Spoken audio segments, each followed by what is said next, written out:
Hello everyone. Hope you are enjoying the Smart Protein Summit and learning a lot on the potential and the need for the alternative protein industry or the smart protein industry in India.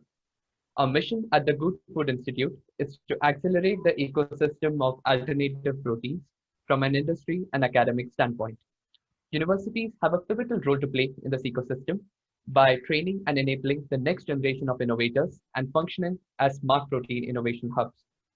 Our session now is going to focus on a university which is at the forefront of providing this kind of support, the National Institute of Food Technology, Entrepreneurship and Management, NIFTM, located in Sonipat, Haryana, and how the Good Food Institute and NIFTM together are engaging in various initiatives to build the alternative protein ecosystem in India. NIFTM was conceptualized by the Government of India on persistent demand of the food industry to have an apex body as a one-stop solution provider for the various problems of the food processing sector. The Ministry of Food Processing Industries, Government of India, set up NIFTM to act as a center of excellence and a world-class center of global standards in the area of food technology and management. NIFTM caters to the needs of every kind of stakeholder, such as entrepreneurs, industries, exporters, policymakers, governments, and other academic institutions. We have with us today Dr. Ashutosh Upadhyay from NIFTM.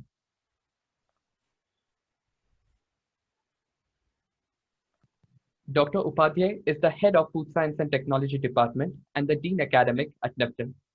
With an experience of over 25 years in academics, Dr. Upadhyay has worked with the Banaras Hindu University, Varanasi, the All India Council of Technical Education, and Mahatma Gandhi Chitrakoot Gramoday Vishwavidyalaya. Dr. Upadhyay has his MTech degree in chemical technology and his PhD in engineering and technology.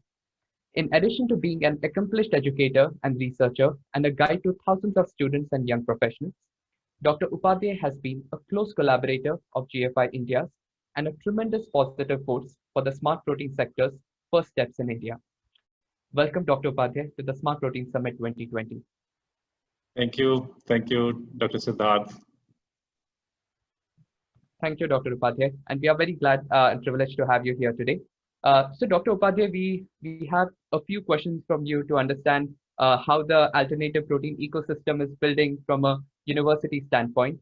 And you attended and were on the panel of the Future of Protein Summit 2019 and are aware of the growing sector of alternative proteins around the globe and in India. Can you share from your experience the growth that you have seen in the sector since last year to this year? Thank you again, and greetings of the day to the audience here. And I'm thankful at the outset for the GFI for giving me this opportunity on behalf of the NIFTM. So thanks. It was really nice. You are taking me back to 2019, so that I am mentioning it was nice to be the part of the event, where we could see the fair participation of the Indian entrepreneurs of plant-based meat segment particularly. And now coming to your question, which is focused on the growth of the sector, you mean to say. So I would say that plant food manufacturers in 2019, they were really could see a tremendous growth, and I could say so. Then I'll call it watershed year for them. Plant-based meat, particularly the plant-based burger, which we all are aware in a particular brand form now, has generated considerable interest with the consumers, investors, and the press also. You may recall that setting IPO by the Beyond Meat and numerous retail products launches in that particular year. And out of that all, which is inspiring, and I'll really highlight that it is proved with these success that the plant-based meat can be tasty. If not more than, it is really equivalent to the conventional meat products, and popular too. So means there are takers, there are really the individuals who have an interest in this particular kind of products. And if you see the large food companies like Nestle, Morningstar Farms, they have already made the strong moves for this particular product, and they are meeting the growing demand. They have their own product distribution networks almost ready for it. So this is one promising part I would like to mention here. And if you just see the 2017 to 2019 journey and retail sales of the plant meat in the US particularly, then there was a growth of 31% around. And in the same time, it was just 5% growth in the conventional meat segment. So that is one part. And when you mentioned that 2019 summit, so it was good, and it is, I need to take some names here: Good Dot, Vegile, Veggie Champ, Good Do, and so on. And products like, which is not exactly the burger kind of thing, it is more the Indianized form of those meat. There were meat tikkas, there were biryanis, there were the concept of kebabs and all that. So this is really promising for the Indian sector, Siddharth. Yep. Thank you, Dr. Upadhyay. And as you were mentioning, companies, right? Like, be it the Nestle's, the Beyonds, or the Good Dots in India, globally we are seeing, and even in India, we are seeing so many companies coming up with plant-based meat, egg, or dairy products.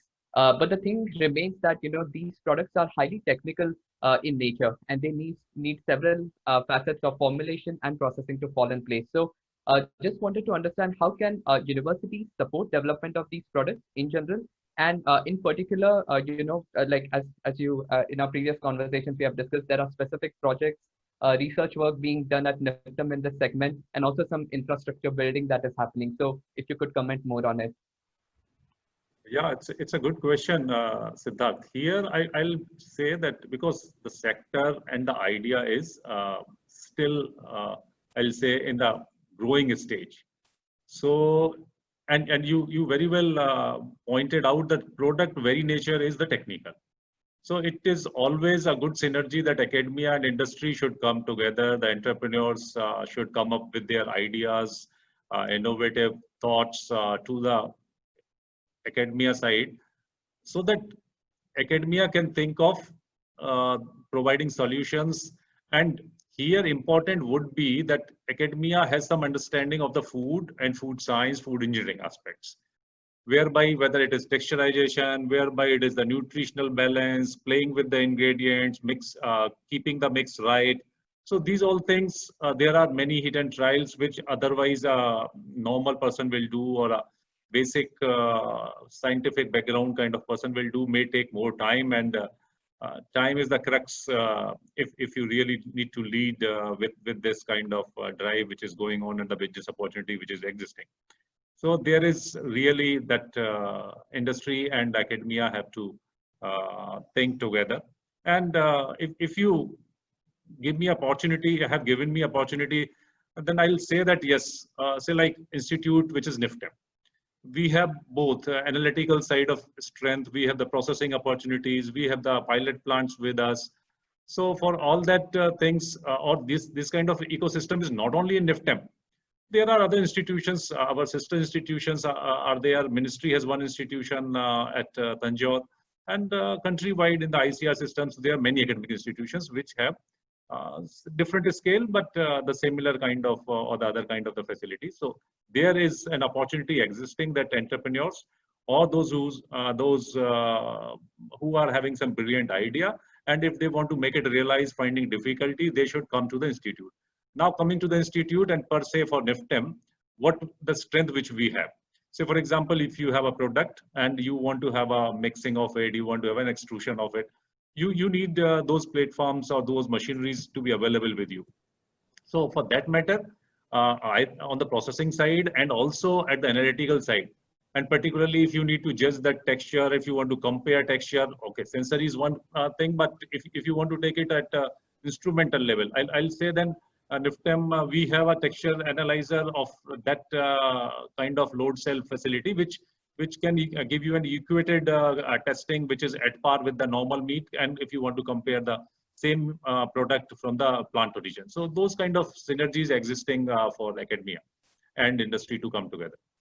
Thank you, Dr. Upadhyay. And that's a very valid point that you bring up, like how industry and academia can collaborate together to build these products. And something along similar lines now, GFI and NIFTM, we signed an MOU in February to collaborate on various initiatives to help build the alternative protein sector. One of the initiative was to see if we can establish a smart protein innovation center, which the industry, researchers, students can utilize.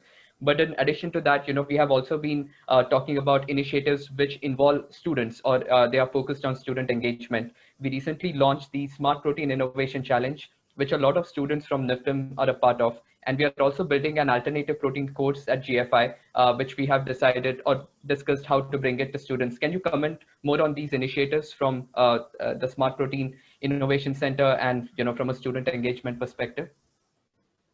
Yeah, sure. It would be. It was really nice that initiative, which I will really congratulate GFI for the initiative they took, teaching the science behind actually that how these products can take shape, and that course has been able to develop interest, and not only the interest, a special zeal I am seeing in the students, and they are so inspired. They are coming up with the ideas. To me, a good number of the students approach, this is my dream and I want to make it realize, taking the plant mix and to have an yogurt or to have dahi or something like that. So that way they are thinking up really with the innovative idea. And this course has given an idea to the academia in general, if I can say so. I would like to mention here that there was no such course specifically was being thought of in the academia.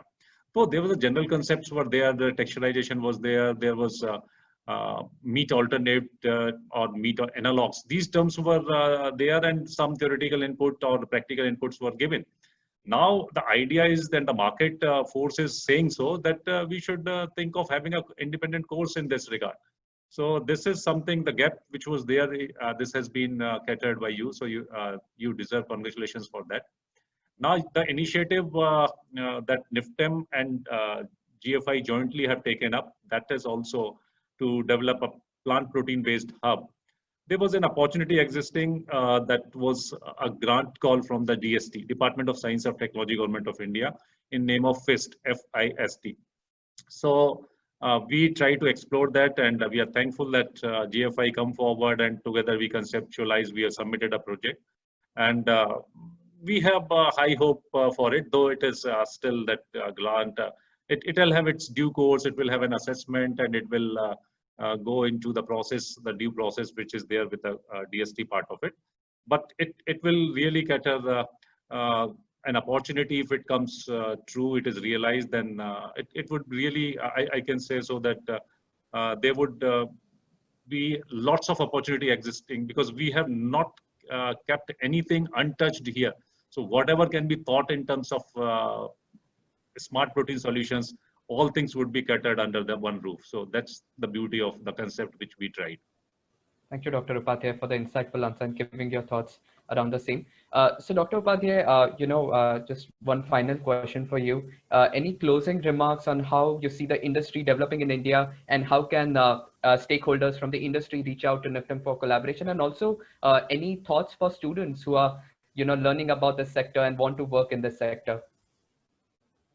Okay, so you have put quite many things in one question. So one by one, I'll take it. So means the final remarks, I'll say that as the industry, consumers are becoming aware so of the needs of the alternative proteins. There is one, the nutritional aspect of it, and the second part is the palate, the taste, which we are addressing with the products improving day by day. So that is for sure the sustainable food production and all those advanced things and the novel food processing techniques, if we bring it closer to this concept, there is lots of opportunity, and market is going to get bigger for sure in time to come. So this is one aspect of it. And you said that an opportunity at NIFTM, I'll say that NIFTM has already taken an initiative. We have registered a company and the incubator which we are going to launch soon. So there is opportunity would be available to the entrepreneurs if they want to take that opportunity. And the students or the entrepreneurs both can take an advantage. Students will certainly, the way that you are taking up that course, the MOOCs kind of thing, if you can provide to the students, so that would be a good thing. And that is all from my side. I would finally will say that thank to the opportunity given this to the GFI and audience also. Thank you very much. It is nice to interact, though it would have been more pleasureful if we could have met physically as the last Protein Summit was. But meeting virtually, distance hardly matters. Thank you. Thank you, Dr. Upadhyay, and we feel the same. We would have liked it to be an in-person summit, but because of the circumstances, it's virtual. But nevertheless, we want to thank you, Dr. Upadhyay, for your time today and for the insightful answers. And we look forward to working with NIFTIM on the various initiatives that we discussed to build this ecosystem and this sector in India. Everyone listening to this session, please reach out to NIFTIM for any potential collaborations. Thank you, Dr. Upadhyay, again for your time. Thank you, Siddharth and Dr. Upadhyay, for throwing light on the emerging plant-based meat, eggs, and dairy sector in India. Now let us move on to the Center for Cellular and Molecular Biology, or CCMB, in Hyderabad. CCMB has been one of the most important early adopters since 2018 in the cultivated meat space in India, especially through their standalone technology incubator, the Atal Incubation Center. Researchers at CCMB are spearheading India's first ever research project on cultivating meat from sheep muscle cells. Simply put, they're cultivating mutton. A project with GFI India Managing Director Varun Deshpande and CCMB Director Dr. Rakesh Mishra had co-represented to the Government of India, Department of Biotechnology, in late 2018. AIC CCMB has also been actively partnering with GFI India on other initiatives for the past 3 years. Without further ado, our guest today is Dr. Madhusudan Rao, who is spearheading the AIC CCMB. Dr. Madhusudan is a CSIR CCMB Senior Research Fellow, as well as the coordinator of CSIR Network Program on nanomaterials and nanodevices, including several institutions. A PhD in biochemistry from National Institute of Nutrition, Hyderabad. Dr. Rao also holds a master's in agriculture from Punjab. He has rich and diverse experience spanning domains such as protein engineering and cell biology of gene delivery. Dr. Madhusudan is a strong advocate of future technologies and super bullish on the cultivated meat's potential to transform food systems globally. A warm welcome to you, Dr. Madhusudan. Thank you very much, Akshay, for the invitation, and it's a pleasure to be talking about our work in this meeting. Thank you. Thank you, Dr. Madhusudan. Dr. Madhusudan, firstly, congratulations on completing 3 successful years as the CEO of AIC CCMB. Thank you. As you have been involved with GFI India almost since its inception in India, can you tell us how much tangible interest that cultivated meat space garnered in the last 2 or 3 years in India? Yeah, I mean, for us, before the 2017 or so, it's more like, newspaper clippings here and there, but though it is something, a tangible technology that one should, a lab like CCMB can get into, because the focus of CCMB is Center for Cellular and Molecular Biology, which there are a lot of experts in the cell biology context, but that is from the institute point of view. Initially, I think 3 years ago, it's still a kind of, hearsay, but now I think there are enough number of, entrepreneurs and labs that are interested in looking at one aspect of the whole life cycle of a clean meat technology, because there are several places where there is a active contribution that is required. I think there are at least half a dozen institutes and also good startups are interested in cracking at least a component of the clean meat technology. I think in 3 years it really caught up, but as the technology is quite futuristic, I think more participation is definitely needed and more support is needed for such a venture. Thank you, Dr. Madhusudan. Completely agree with you. I think, India is still picking up in the cultivated meat sector, and moving forward, we see that a lot of interest is garnered in this sector. Now, moving on to the corona conundrum, given that COVID-19 is sweeping across the globe, destroying economies and disrupting lives of people, and also the evidence to date has pointed to its zoonotic source, meaning the disease has originated from an animal host from somewhere in a wet market in China. How do you think this zoonotic disease is influencing the perception of making away with animal farming and or adopting cultivated meat as a food source in future? Yeah, I mean, the first part of your question is, I think it's quite relevant in the today's context, and probably people are not linking the climate changes and overutilization of land by the humans.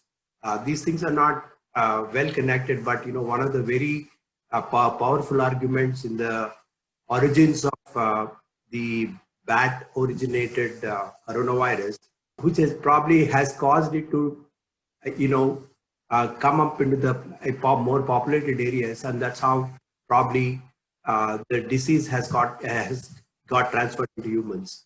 Because bats, as we know, can harbor any number of viruses without getting them, without being affected. But that's not the same case with humans. So the habitat, encroachment by humans is one of the strong reasons for the origin of the coronavirus, I guess, which is what same thing happens with other animals too. But when it comes to talking about its effect on food resources, I think it's a very, very strong argument and very a strong imperative in next couple of decades is the need for more food, either it's a meat or a plant or whatever, for the growing population. And if the supply availability gap is larger, obviously humans or people will go into more and more spaces where there are habitats of animals, and it's going to be a big deal. Unless alternate technologies like clean meat or other alternate sources of food are made available, I think we will be disturbing the natural balance quite a bit, and then this is going to lead to additional kinds of waves of similar diseases where we upset the natural balance by occupying the habitats that we are not supposed to. But growing population inevitably expands, and somehow we have to find alternates. And it's, I think it is a very strong imperative for us to learn from this lesson of COVID pandemic. Thank you, Dr. Madhusudan. We completely agree with you in terms of zoonotic diseases creating these waves. We think that this is not the end of the story. And moving forward, I think people should make away with animal farming and focus more on alternative proteins. My next question is, how far has COVID-19 pandemic been successful in changing the minds of researchers and all relevant stakeholders on the urgency of bringing this change in our food system? Also, could you please explain the difficulties in installing research projects which need continuous time dedication, especially in this pandemic?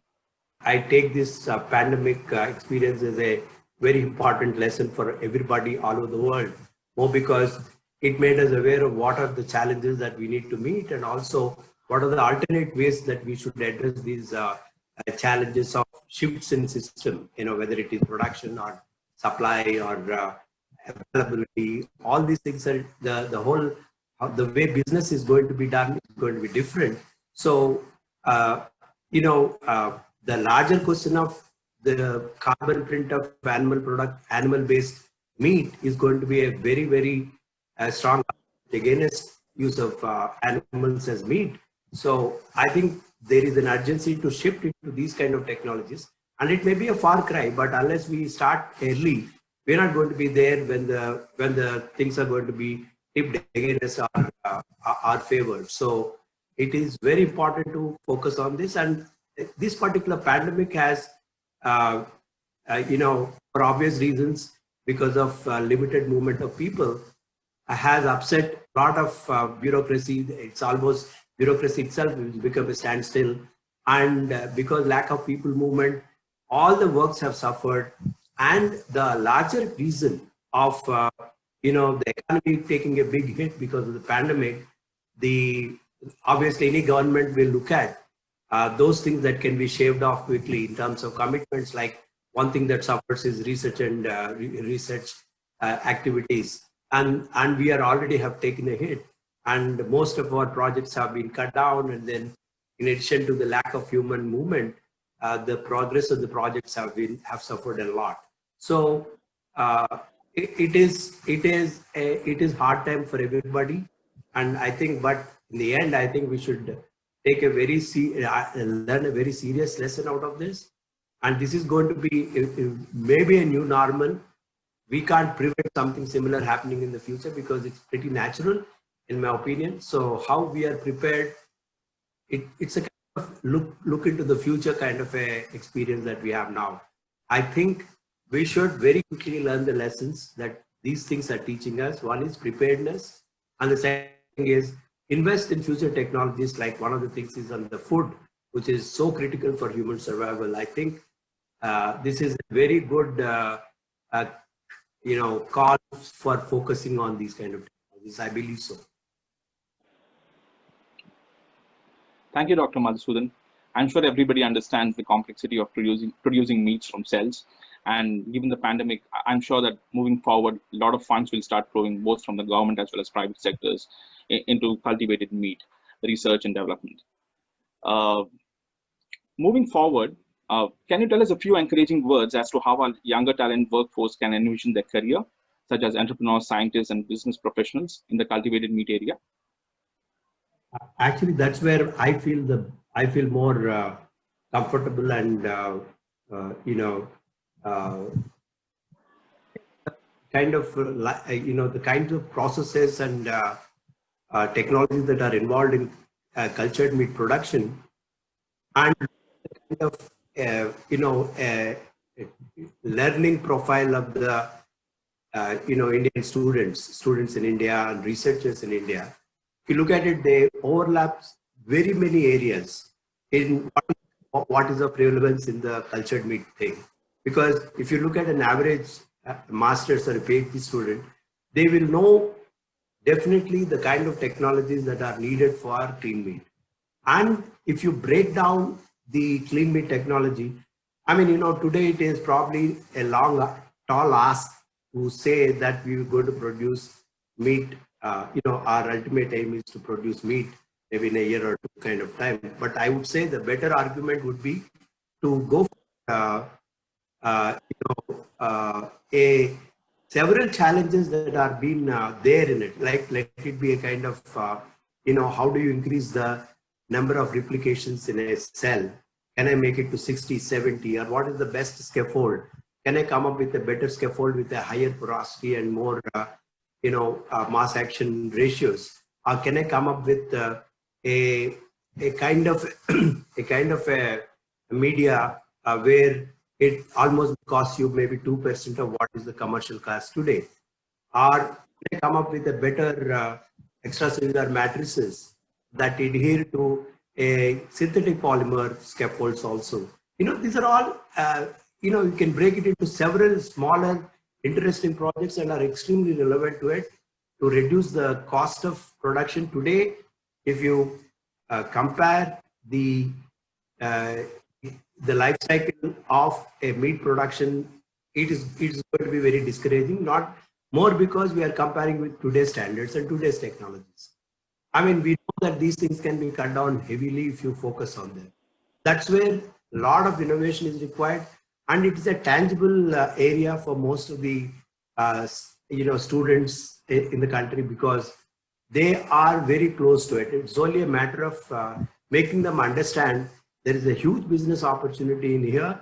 And, I'm telling you, I don't think a single company, even in the West, let it be Memphis Meats or whatever bigger company we are talking about, I don't think they'll crack entire life cycle, all the challenges that are involved in meat production. And it is game for other contributors to come up with and do a kind of segmented, innovations in the whole life cycle. I think that's a huge opportunity for, especially for Indians who have, in my opinion, if you look at the Indian PhD profiles, I think 60% of them are in biology. And I think a large number of them will be involved in the cell culture kind of related activities. It's a matter of triggering their interest in clean meat and make them see a good future in it.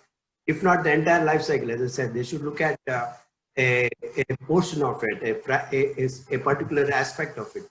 Let it be simple. How do you sterilize a 10,000 liter fermenter, or how do you dislodge the cells from a scaffold? How do you get more vessel containing scaffolds? There are so many Western companies like Peril and things like that who do a good job there, and these are all something we have to bring these challenges to the crowd, to the students, and I'm sure they will contribute to them very much. It's my hope, and I think my belief also, and it could happen. Thank you, Dr. Madhusudan. This is exactly the kind of encouragement we are looking for, and what we foresee is a lot of people like you who are in really influential positions can come forward and support, this alternative protein space in India. So GFI India is looking swiftly to ramp up cultivated meat sector in India. We have a whole slew of exciting workshops, seminars, and consortia planned out for the coming months, specifically to catapult India into one of the leading alternative protein markets globally in the coming years. Yeah. So finally, I would like to thank all our participants for taking part in this Smart Protein Summit 2020. And if you want to make a difference and build the future of food, please get in touch with us. Thank you.